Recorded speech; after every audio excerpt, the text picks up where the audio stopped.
Hey, what's up, everybody? This is Mark from Solo Games, and today we're going to do a follow-up on the whole Warhammer debacle about reprints or not.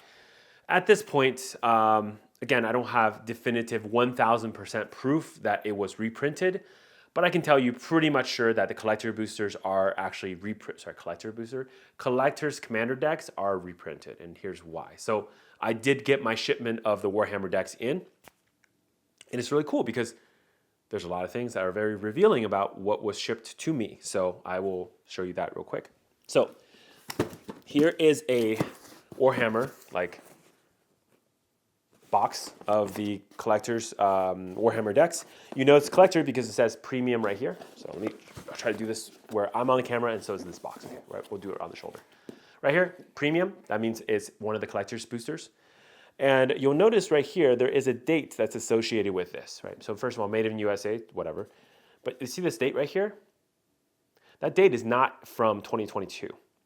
That's actually from April 2023, which means that this was printed, again, in April 2023. How do I know that? Take a look at this one. So this is one of the original boxes I bought from, I think this one came from Amazon when it was originally printed, right? And you notice, again, premium, everything's the same. Except look at this date, June of 2022. See the difference? So if you're ever curious whether it's actually reprinted or not, at this point, I don't know if that's like definitive evidence, but that is, I think, definitely a lot more than circumstantial evidence. So what does this tell me? This tells me that basically Wizards of the Coast doesn't care anymore, right? So if they can reprint something, they will.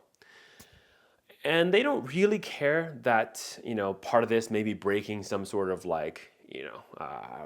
relationship bond promise that they're making to other people, which really sucks because I think as a player, as a, investor, collector of the actual game, I want to be respected of my time, of my money that I'm putting in the game. And these aren't cheap. Remember that. Like, if we're talking about decks that cost $20, who cares, right? Oh, it's game piece, whatever. Sure. So for all the people, right, last video, I definitely had a divergence. You had the people who were kind of like, hey, this sucks. Wizards of the Coast is reprinting. That's really bad, breaking promises. And you have the other side, which is, the general people who are coming here saying, it's a game piece. It should be zero, whatever. Again, I'm totally fine with that. And I think, honestly, Wizards of the Coast is trying to get best of both worlds. Because if it's truly a game piece and they only want it to be a game piece, okay, again, this is them, not me. I'm not saying this, they're saying this. Then why are there two versions of the decks at all? Shouldn't there just be Warhammer Commander decks, period, and it's done? And those decks should cost, I don't know, whatever the normal decks cost, like $10, $20 each instead of 40 retail. So they upcharge it to 40, right? That's the normal deck. So $200 gets you a box of the normal Warhammer decks. And then look on this side, out of the gate, I think on Amazon before people kind of realized it, it was around like $400 or $500. I think it's $450 what I paid for the collector's boosters or collector. I keep saying collector booster, collector's commander decks, and that's a premium product, right? It's supposed to be a lower quantity, right? It's supposed to be a one print run, right? But none of these things matter anymore because there's no serialized cards. They just print it again. I want to address this thing about serialized cards and why I believe serialized cards does prevent reprints. And it's because, honestly, look, if this is 20 years ago, 30 years ago, without the internet, without internet being so prevalent, without people like me making videos on the internet in high HD quality telling you what's going on, if they reprint a booster box with serialized cards, you wouldn't really find out easily, right? That information does not spread so fast. Nowadays, if there's a reprint of collector boosters, first of all, you're going to see it because apparently the production dates on the boxes are going to be different. And inside the decks, they're going to notice, or whatever, booster boxes, they're going to notice that there are no serialized cards. It's going to be weird, right?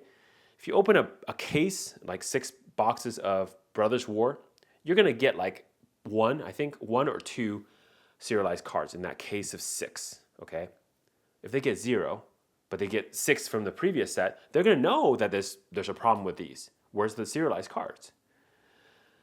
So, of course, there are issues here where basically they're locking themselves out of printing serialized cards. Now, everybody who's out there is like, oh, they're still going to do it. They're going to do some manipulation. I'm going to be honest with you. While Wizards of the Coast is evil and, company are trying to get money, they're not stupid.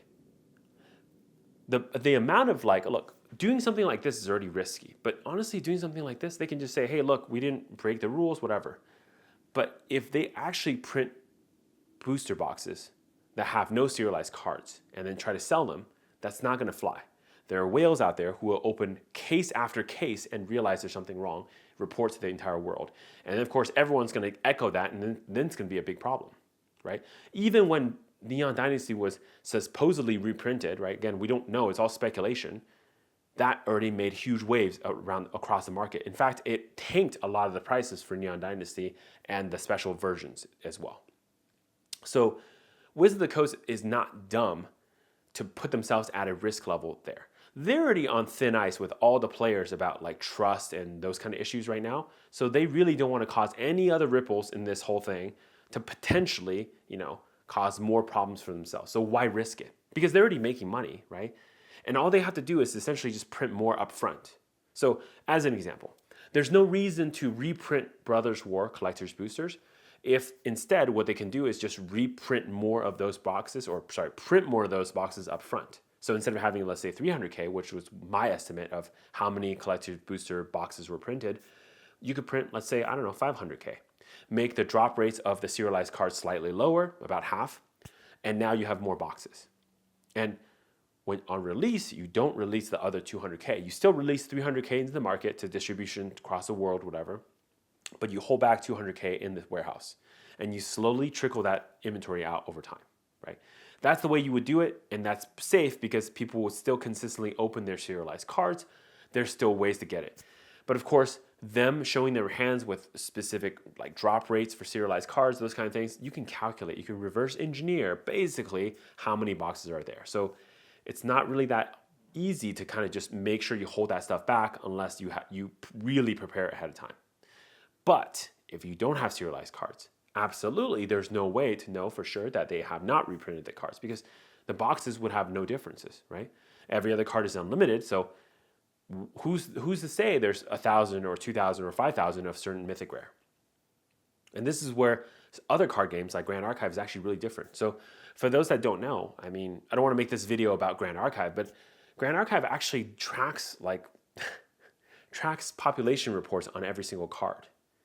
That's an insane amount of data that they're tracking and making available to the public. Now, I've discussed this with some of my friends, and we actually believe that Wizards of the Coast also know this number too for their own cards, but they do not want to release this information, of course, but they hold it to themselves. And that's how they kind of can gauge things like pricing for reprinting their own cards, pricing for their secret layers, which is another set of reprints, and these kind of things. Because internally, they have a lot more data that's going to help feed into their model of like, well, how much should we charge that will be good and we can convert in the market and have people purchase, but not so much that it's going to like basically destroy the market, right? They have people who know this stuff. Grand Archive and the creators decide, well, why don't we just give this information to the people? Because we don't care. Very different perspectives. Now, I actually think that's probably way too much information that's given by Weebs of the Shore, but hey, that's what they want to do. That's what they want to do. I'm not running that company. I don't know, I don't control the decisions, but it's pretty risky, right? So back to my original topic. That's why serialized cards matter for people. Serialized cards essentially has now reported a population report for their cards, for a certain number of these cards that Wizards of the Coast has never done. And this is why it matters that for this game. And this is why those serialized cards have been holding price way better than anything else that are essentially at the same rarity level, like Kaladesh Inventions, Amonkhet Invocations.